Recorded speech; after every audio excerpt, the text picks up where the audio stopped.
नमस्कार दोस्तों। मध्य प्रदेश में 10वीं और 12वीं के रिजल्ट आ चुके हैं और कुछ छात्र छात्राएं ऐसे हैं जिनके रिजल्ट अच्छे नहीं आए हुए हैं, तो उनको परेशान होने की ज़रूरत बिल्कुल भी नहीं है, क्योंकि मध्य प्रदेश शासन की तरफ से सेकंड बोर्ड एग्जाम और द्वितीय परीक्षा जिसको कहते हैं उसके आवेदन स्टार्ट हो चुके हैं। तो जिन छात्र छात्राओं की सप्लीमेंट्री आई हुई है या फेल हुए हुए हैं या फिर उनके नंबर अच्छे नहीं आए हैं, मतलब पास हो चुके हैं लेकिन नंबर अच्छे नहीं आए हैं, तो वो श्रेणी सुधार के लिए भी आवेदन कर सकते हैं।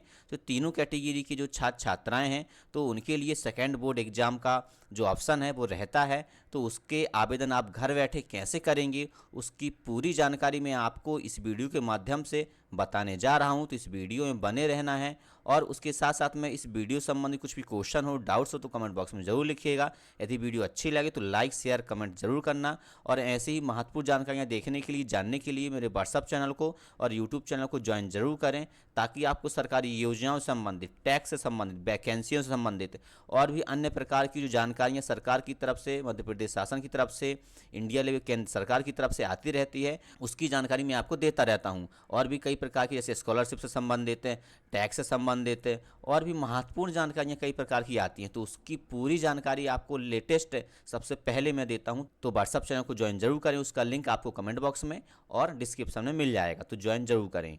तो ज़्यादा देर ना करते हुए वीडियो को स्टार्ट करते हैं। तो सबसे पहले आपको अपने मोबाइल, लैपटॉप, डेस्कटॉप में कोई सा भी ब्राउज़र ओपन कर लेना है और आपको उसमें सर्च करना है MPBSE, ये आपको सर्च कर लेना है।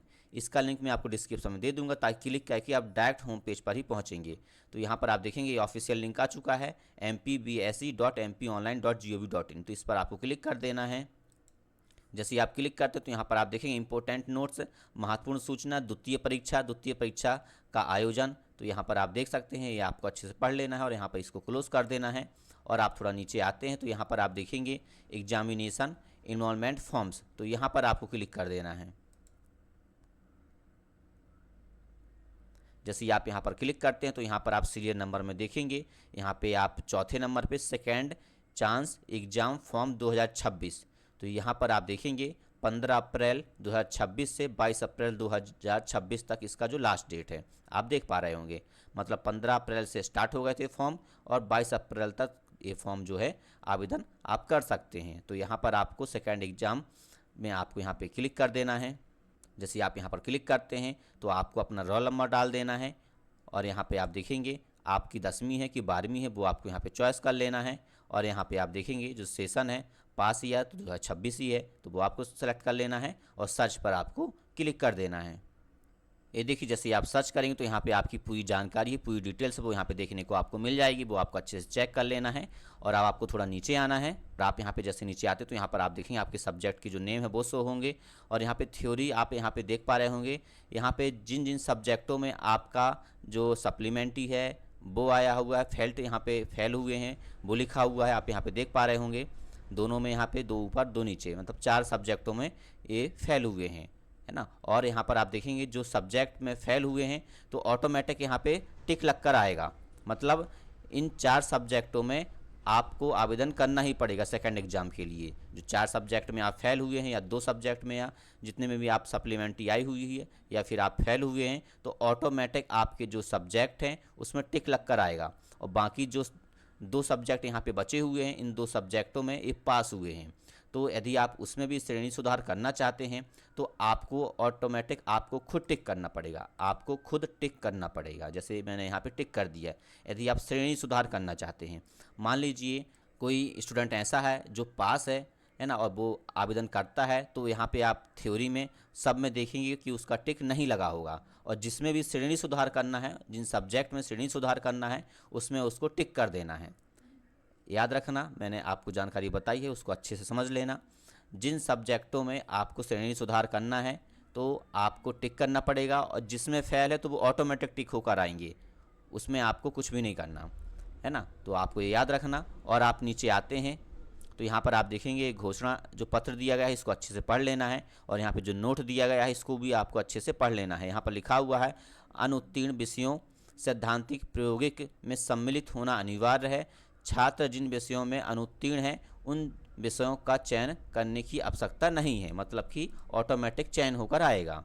और दूसरा आप देखेंगे ऐसे छात्र जो सैद्धांतिक भाग में उत्तीर्ण हैं परंतु आंतरिक मूल्यांकन प्रायोगिक में अनुत्तीर्ण हैं उन छात्राओं को उस विषय के सैद्धांतिक भाग थ्योरी में शामिल होना अनिवार्य नहीं है। तो ये आप स्पष्ट देख सकते हैं। और तीसरा है, छात्र जिन विषयों में उत्तीर्ण है परंतु अंकों से संतुष्ट नहीं है तो उन विषयों का चयन कर पुनः परीक्षा में सम्मिलित हो सकते हैं। तो आपने स्पष्ट पूरा पढ़ लिया, मतलब जिन सब्जेक्टों में आप पास हैं और आप संतुष्ट नहीं हैं नंबरों से तो आप उसका भी आवेदन कर सकते हैं। तो यहाँ पर आप देखेंगे इस टिक बॉक्स में टिक कर देना है और सेव में आपको क्लिक कर देना है।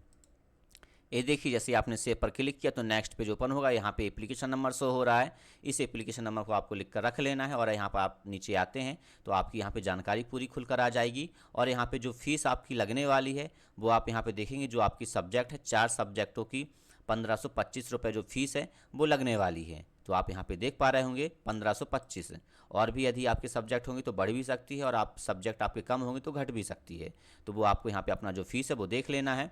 और प्रोसीड टू पे से पहले आपको इसको प्रिंट करके रखना है ताकि जो आपकी एप्लीकेशन नंबर है वो आपके पास में रहे।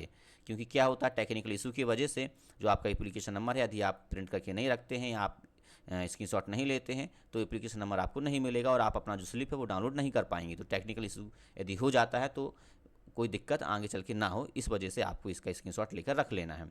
और यहाँ पे प्रोसीड टू पे पर आपको क्लिक करना है। अब आप यहाँ पे देखेंगे पेमेंट करने के लिए आप क्यूज़ का भी यूज़ कर सकते हैं यदि आपके पास में क्यूज़ की आईडी है। यदि नहीं है तो आप सिटीजन में क्लिक करेंगे यहाँ पे और यहाँ पे आप पूरा जानकारी देखेंगे। पूरी जानकारी आपको यहाँ पे अच्छे से देख लेना है। टोटल आपका जो अमाउंट है 1525 रुपये लगने वाला है। पोर्टर चार्ज जो आपका रहेगा 25 रुपये रहेगा, बाकी जो फीस रहेगी 1500 आपकी एग्ज़ाम की रहेगी। यहाँ पे अब आपको सबमिट पर क्लिक करना है। अब आप यहाँ पे देखेंगे पेमेंट के ऑप्शन जो है वो यहाँ पे आ चुके हैं। अब आप यहाँ पे डेबिट कार्ड से ही पेमेंट कर सकते हैं, यूपीआई से ही पेमेंट कर सकते हैं और पेमेंट गेटवे का यूज़ भी आप कर सकते हैं। तो आपको यहाँ पे अपना जो पेमेंट है वो कर लेना है यूपीआई के माध्यम से या क्यूआर के माध्यम से या पेमेंट गेटवे के माध्यम से आप कर सकते हैं। तो इस प्रकार से आपको अपना पेमेंट जैसे ही आप करते हैं तो जो ये आपका जो फॉर्म है कम्प्लीटली हो जाएगा। और इसके जो एग्ज़ाम है वो मई में एग्ज़ाम होंगे। तो जैसे ही इसका एडमिट कार्ड जारी होगा या इसकी आगे की जो जानकारी प्राप्त होगी तो मैं आपको अपडेट कर दूँगा। और इस चैनल में आप बने रहें ताकि इसके जो लेटेस्ट अपडेट है वो आपको लगातार रूप से मिलते रहेंगे। तो इस प्रकार से आप 10वीं हो या 12वीं हो उसका जो सेकंड एग्जाम का फॉर्म है वो आप आवेदन कर सकते हैं। द्वितीय अवसर मध्य प्रदेश शासन की तरफ से दिया जाता है। चाहे आप श्रेणी सुधार करना चाहें, चाहे आप सप्लीमेंट्री आई हो, चाहे आपका फेल हुआ हो, है ना, तो आप इस प्रकार से जो सेकेंड एग्जाम है वो आप आवेदन कर सकते हैं। और मैं आपको बताना चाहता हूँ जिन छात्र छात्राओं की यदि सेकेंड एग्जाम में भी वो नहीं निकल पाते हैं तो उनके लिए एक और मौका है, रुक जाना योजना, उसके ज़रिए भी वो अपना आवेदन कर सकते हैं। तो उसके लिए आगे का जो अपडेट रहेगा वो मैं आपको बताऊंगा जब भी उसके फॉर्म आवेदन होंगे। क्योंकि अभी सेकेंड एग्ज़ाम चल रहा है, आपको पहले इसमें आवेदन करना है, उसके बाद फिर आपका जो रुक जाना योजना रहेगा उसमें आप कर सकते हैं। तो मैं आगे की जो अपडेट्स है वो आपको देता रहूँगा। तो इस चैनल में आपको बने रहना है, आपको फॉलो करके रखना है। और भी महत्वपूर्ण जानकारी देखने के लिए, जानने के लिए मेरे व्हाट्सएप चैनल को ज्वाइन जरूर करना। उसमें आपको सभी प्रकार की जो योजनाएं हैं वो आपको सबसे पहले मिलती रहती हैं, उसकी जानकारी आपको सबसे पहले मिलती है।